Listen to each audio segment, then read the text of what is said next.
We are ready? Sawa. Good evening, members of the press. First of all, let us apologize for this statement. It should have come a little bit earlier, but as you know, we have quite a bit of some engagements that could not allow us to have this statement read earlier than now. We, of course, apologize for the lateness. Now, this is a press release issued in Nairobi on Monday, June 20th, 2022. And I'm sure you can see the leadership of Mulembe Nation, led by Musalia Mudavadi, party leader of ANC, and a senior member, or rather a partner of Kenya Kwanza. On my right, you'll see Senator Moses Wetangula, party leader Fort Kenya, and a senior partner in Kenya Kwanza. Members from Mulembe Nation who have together put together this statement that I'm about to read. The statement by Mulembe Nation on the diabolic conspiracies of RAILA ODINGA against the community. Ladies and gentlemen of the press, we called you here today for you to pass the following message to Azimio presidential candidate RAILA. In the message we ask, what is it that 6 million Mulembe Nation community hasn't done for Honorable RAILA ODINGA in particular, and the ODINGA family in general, that he has made it an obsession to hate, demean, discriminate, isolate, and frustrate leaders from the community?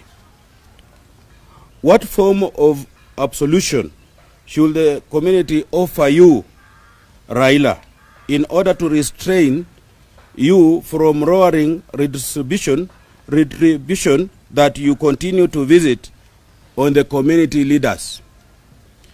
This is a community and its leadership that has stood with you and your family to the last person throughout your troubled political career.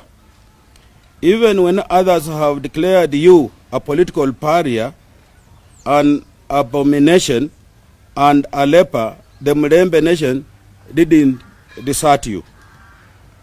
They instead embraced you as one of their own, to the extent you mockingly claim to be more of a Mulembe breed than the native Mulembe woman or man. You have never been short of insults. The more the community has struggled to shield you, the more you have abused their hospitality. If they aren't chicken you ensnare with morsels of maize grains, but because they have chosen a different political path away from you, then they are abundantly primitive enough to breed like locusts.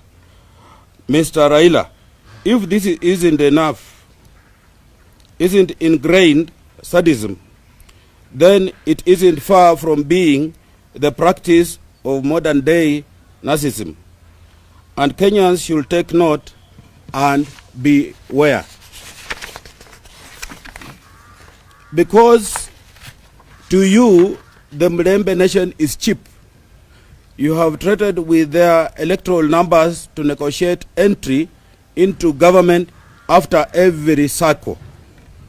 Once ensconced in power, you have given little regard to the community, never shared the spoils at all for you other than a scorn.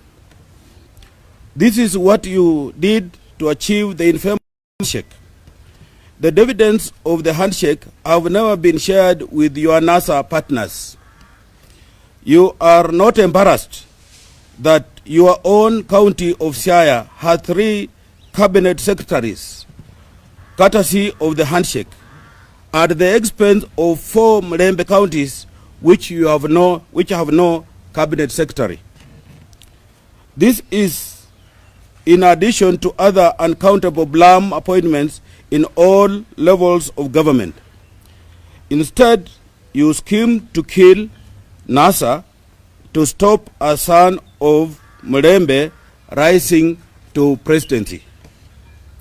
To you, as long as Mulembe leaders aren't supporting you, they are criminals ab initio, but are weupe kama pamba if they are your lapdogs. We have not forgotten how you demeaned our late hero, His Excellency Michael Kijana Wamalwa, by unleashing extreme violence at the Fort Kenya Party meeting in Thika in 1995 with a view of snatching the party from him. You exported your signature of violence to a Kenya Kwanza meeting held at Jacaranda grounds, Nairobi, on Sunday, yesterday, with a view of zoning some regions in the country. Because the Mulembe nation has charted a different political path in this year's general elections, your insults have become personal. When Honorable Musalia Mudavadi makes a passionate case against runaway economic hardships suffered by majority Kenyans, then he is a howling dog to you. He isn't the only one who continues to be ridiculed by you. Others have fared extremely badly in your deceit. Honorable Moses Wetangula received a nasty thank you when you dethroned him as minority leader in Senate. This is despite the NASA agreement apportioning the position to the Fort Kenya partner. Then followed a season of agency and a trophy against Mulembe leaders. You removed Chris Wamalwa as a National Assembly Deputy Minority Leader. Attrition befell Cleophas Malala as Senate Deputy Minority Leader. And I, Benjamin Washari, thrown out as the National Assembly Majority Chief Whip at your instigation. Maybe to an extent I will just want to explain that there is someone who replaced me, and that person or that honorable is now a member of ODM. And that tells you easily who was interested in my position. This was at the instigation, your instigation, behest, and it's not only lost to us that recently you staged a spectacle where you denied Honorable Tim Wanyonyi a ticket to contest for governor of Nairobi.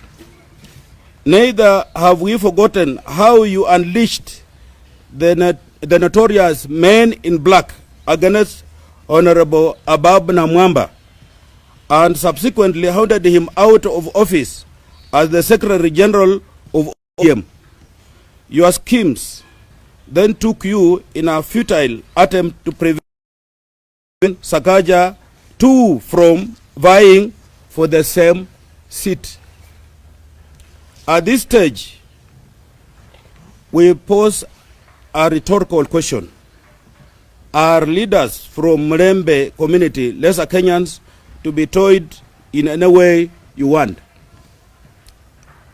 You may plot even more, but this is to assure you, RAILA, that the Mulembe nation is decided on its political pathway, and no amount of deception and theatrics will change their choice.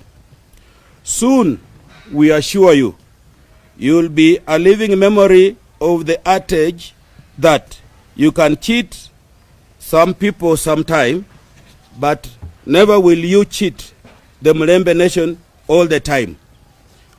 Mjinga akierevuka, mwerevu yu mashakani. you are warned, Raila Odinga. I think that is good enough. Thank you.